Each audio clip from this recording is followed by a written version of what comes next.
Nous avons le plaisir d'accueillir David Lépicier, qui est Global Head of Data and Analytics chez Pernod Ricard. Bonjour David. Bonjour. David va aborder le sujet de l'organisation des équipes data à l'heure de la big data, les différents rôles et la gouvernance des données. N'hésitez pas d'ailleurs à poser vos questions directement dans le chat. Peut-être qu'on peut commencer. David, est-ce que vous pouvez peut-être nous présenter brièvement Pernod Ricard, votre rôle au sein de l'organisation ? Très bien, je vais vous commencer par vous présenter le groupe. Succinctement, en fait, on est une entreprise de 19 000 collaborateurs. On est organisé en marques et en marchés. Donc il y a 6 sociétés qui produisent nos vins et spiritueux, et puis 73 qui les distribuent. Ce qu'il faut comprendre, c'est que la décentralisation est au cœur de notre organisation, puisque les décisions sont prises au plus près des producteurs de marques et au plus près des marchés. On a des marques iconiques comme Jameson, Absolut, Chivas ou encore Havana Club à l'international. On a le portefeuille le plus complet de l'industrie et on est le deuxième producteur de vin et spiritueux mondial, ce qui est une grande fierté pour nous. Enfin, je voulais juste vous parler un petit peu de notre nouveau siège social qui est en plein cœur de Paris, à côté de la gare Saint-Lazare, ça s'appelle The Island. Alors c'est un super bâtiment. Bon, dans le contexte actuel, malheureusement, on n'a pas pu faire vraiment d'apéro pour fêter ça, mais on pense que ça va arriver cette année. Super. Et au-delà de la technologie et justement de ces nouveaux locaux, l'humain reste un peu le facteur de clé de succès des projets Big Data au sein des entreprises. Quelle a été la stratégie que vous avez dû mettre en place pour un peu déterminer l'organisation de votre équipe ?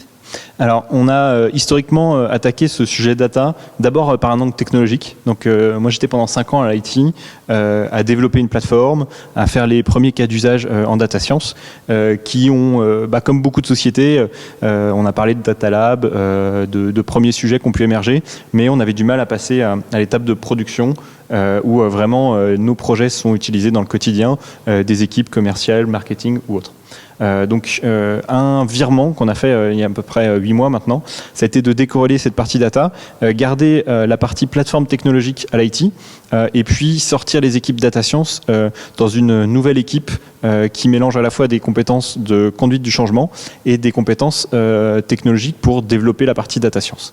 Et donc au sein de cette même équipe, sur le terrain, pour déployer un de nos programmes, on envoie à chaque fois un data scientist avec ce qu'on appelle un deployment lead. C'est un consultant interne qui va faire la conduite du changement et la gestion du projet. Et c'est ce binôme-là qui va réussir à vraiment transformer l'essai pour que cette nouvelle façon de travailler que nous apporte le big data et l'IA puisse vraiment porter ses fruits dans le marché au quotidien. Et est-ce que vous avez eu des challenges à relever au niveau du recrutement justement de ces profils ? Alors oui, c'est comme tout le monde, c'est un énorme défi parce que, alors déjà il y a peu de monde vraiment capable et formé sur ces sujets-là.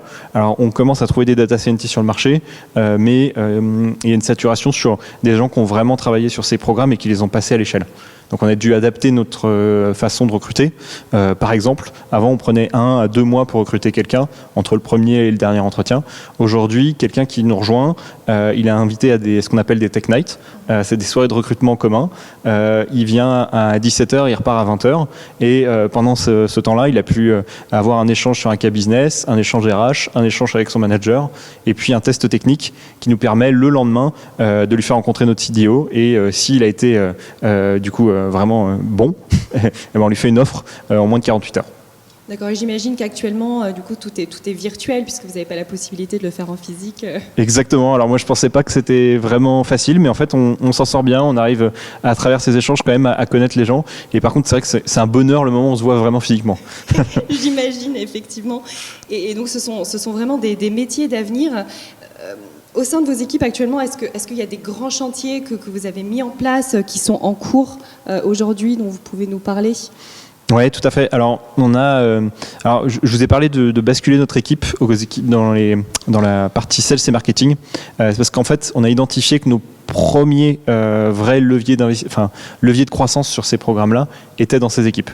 Et donc, on a 3 grands sujets. Un qui est sur l'analyse de la promotion, un autre sur les campagnes marketing et enfin sur la location de nos commerciaux sur le terrain. Okay. Et Et est-ce que vous pouvez nous donner peut-être quelques résultats chiffrés pour vos activités, peut-être en termes de vente, qu'est-ce que vous avez apporté de plus justement à Pernod Ricard? Alors, on communique peu sur le ROI. Par contre, ce que je peux là où je peux vous parler un petit peu de concrètement, c'est que les solutions qu'on a développées, elles peuvent améliorer entre 2 et 10% du temps de nos équipes commerciales. Parce que en fait, les vrais programmes qu'on fait, à la fin, vont servir d'aide à la décision pour nos commerciaux. Il faut imaginer que, par exemple, on a des fois pour des équipes marketing des recommandations d'allocation d'investissement sur certaines marques plutôt que d'autres, sur certains canaux de distribution qui peuvent être la télé, le média ou autre. Et puis on a des sujets beaucoup plus concrets, encore plus concrets, je dirais même, avec nos commerciaux, où on va leur dire sur le terrain, voici la route optimisée pour faire vos visites, voici quelle marque pousser. Et donc là, on imagine bien qu'avec un parcours bien optimisé, on peut vraiment améliorer leur quotidien. D'accord. Et comment vous collaborez entre équipe digitale et IT ?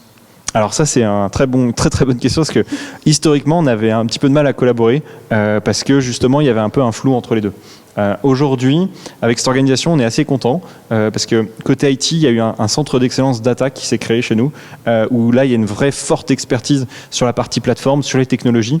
Et en fait, moi, mon équipe, par exemple, va discuter avec le COI Data, le centre d'excellence data, et leur dire, on a besoin d'une nouvelle technologie, est-ce que vous pouvez nous aider? Ils vont nous apporter des technologies, ils vont nous former dessus, et on leur fait intégralement confiance.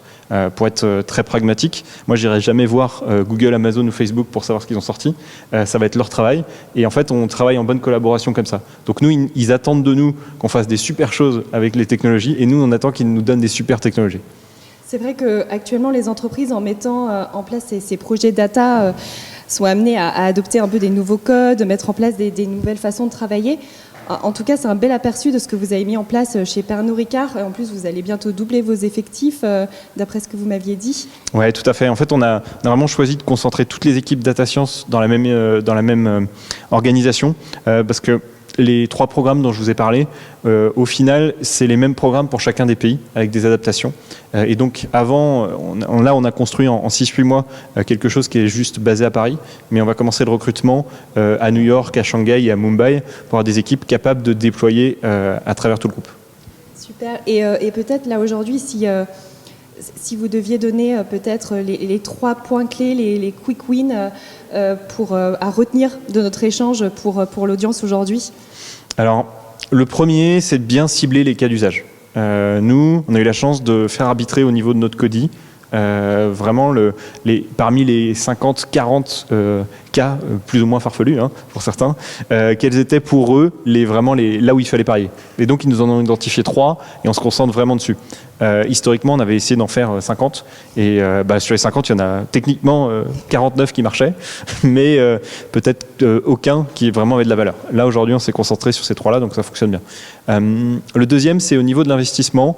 Je dirais que pour 1 euro investi dans la partie plutôt data science technologie, il faut investir à peu près le même montant sur la partie conduite du changement, et puis peut-être la moitié au moins pour commencer à mettre des process pour collecter ces informations proprement, et que l'organisation petit à petit ait une meilleure gestion des informations dans sa société. Donc que la qualité de données s'améliore pour qu'on puisse toujours faire tourner nos modèles.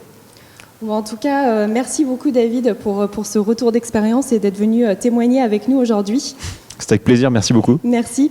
Peut-être un petit rappel, nous avons notre update data et intelligence artificielle qui aura lieu le 13 et 14 avril, donc n'hésitez pas à vous inscrire dès à présent. Merci encore.